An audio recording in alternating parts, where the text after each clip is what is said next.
Mega blood donation camp ता विषय किछ कहबे कोन पे केमती होची दीर्घ वर्ष हलाणी जेमती कि 2005 मसियारू आरंभ करिछु ए स्वेच्छाकृत रक्तदान शिविर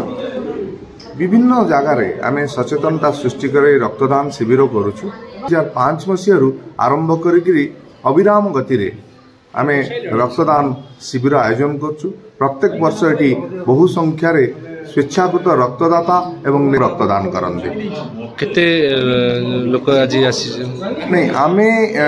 एटी कौनसी टार्गेट न थाए रक्तर केबे केबे 150 लोक आसंती केबे 100-147 आज तो आमे मात्र 1.5 घंटा लानी कैंप आरंभ होईची एजाबत आमे 25 यूनिट रक्त संग्रह कर सालुनी आउ मध्य हमर 4टा पर्यंत शिविर चलिबो। आशा करछु आमे 100 रु ऊर्ध्व रक्त आज संग्रह करिबो।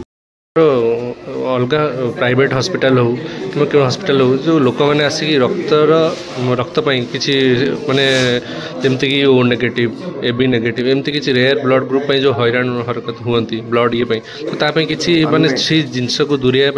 कौन आगु किसी सेमती किसी आपण गोटे निर्दिष्ट भाव में ब्लड डोनर काउंसिल जो आम तैयारी करूँ ये नेताजी जन्मभूमि जगार आरंभ करूँ आम से रखीलु जे सबू साई बस्ती रे बुलिकी रक्त ग्रुपिंग करेबू गोटे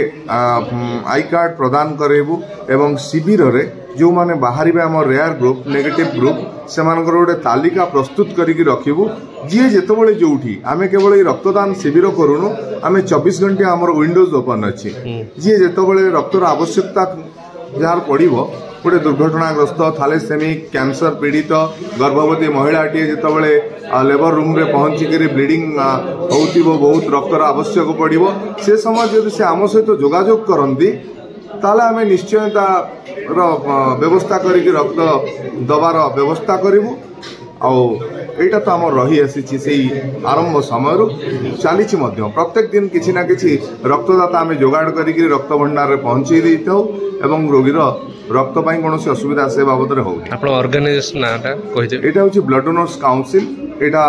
जातीय रक्तदाता महासंघर मध्य स्वीकृति प्राप्त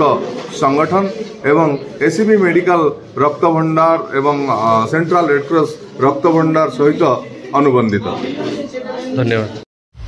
आशा करूँ भिडियोटी आपन को भल लगी अपडेट खबर जानवा दिनलिपि लाइव सहित जोड़ी रुहतु आम चैनल को लाइक शेयर सब्सक्राइब करूँ और बेल आइकन को क्लिक करूँ। धन्यवाद।